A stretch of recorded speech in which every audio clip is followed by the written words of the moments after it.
We've used concrete way of finding fractions. That was to use a piece of paper as a concrete object. And we've used a pictorial way, drawing pictures, the bar models we were drawing.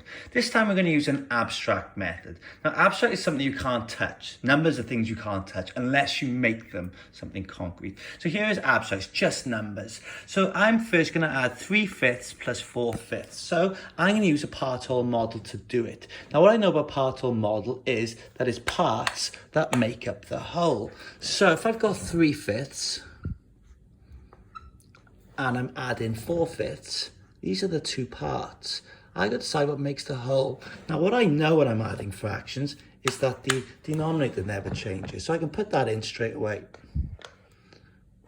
What I do know is that I add the numerators together. So 3 plus 4 equals 7. So 3/5 plus 4/5 equals 7/5. And that's an improper fraction. Or I could say that's one whole number and 2/5. But next question is 3/7 plus 6/7.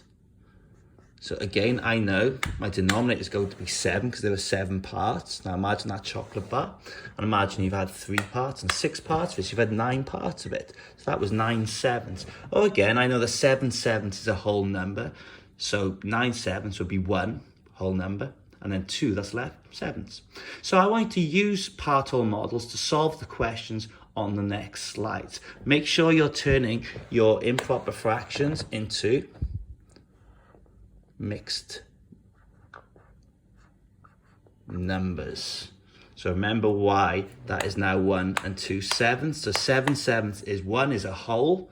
Take away that 7 is 2 left. So you've got 1 whole and 2/7.